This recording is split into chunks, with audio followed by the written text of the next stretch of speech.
এতিয়া দ্বিতীয় প্ৰশ্নটো মোক কৰি আছে বহুতে যে এডিআৰই নিযুক্তি কেতিয়া হ'ব আৰু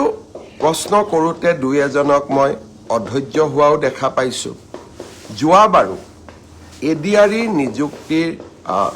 ফলাফল ঘোষণা আৰু নিযুক্তিৰ মাজত যথেষ্ট সময় আমি লৈছিলোঁ কাৰণ যিসকলে খুব সোনকালে ইম্পেচেণ্ট হৈ যায় তেওঁলোকক মই এটা কথা বুজাব খোজোঁ যে আমাৰ যুৱক সমাজৰ বা উদীয়মান যুৱকসকলৰ আমি সকলো কথাতে অধৈৰ্য আমাক সকলো কথা সোনকালে লাগে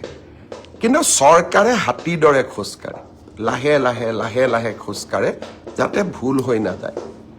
এডিআৰই তৃতীয় আৰু চতুৰ্থ বৰ্গৰ নিযুক্তিৰ পিছত ৩৮টা বিভাগত ইয়াক আমি বিতৰণ কৰিব লাগে ৩৮টা বিভাগে প্ৰায় ৬০টাতকৈ অধিক সঞ্চালকালয়ৰ মাজত এই পদসমূহ বিতৰণ কৰিব লাগে তাৰ পিছত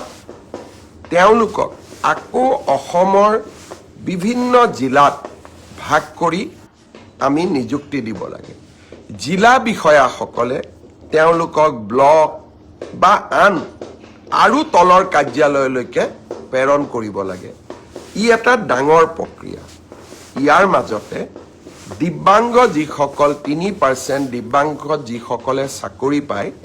তেওঁলোককো আমি মেডিকেলি আৰু এবাৰ পৰীক্ষা কৰিব লাগে গুৱাহাটী চিকিৎসা মহাবিদ্যালয় এই গোটেই প্ৰক্ৰিয়াখিনি সমাপ্ত কৰোঁতে আমি ডিচেম্বৰ মাহলৈকে আমাক সময় লাগিব জানুৱাৰী মাহৰ 10 তাৰিখৰ আগতে আমি চতুৰ্থ বৰ্গ এডিআৰইত যিসকলে উত্তীৰ্ণ হৈছে তেওঁলোকক আমি নিযুক্তি পত্ৰ দিম আৰু জানুৱাৰী মাহৰ 15 তাৰিখৰ আশে-পাশে তৃতীয় বৰ্গত যিসকলে উত্তীৰ্ণ হৈছে তেওঁলোকক আমি নিযুক্তি পত্ৰ বিতৰণ কৰিম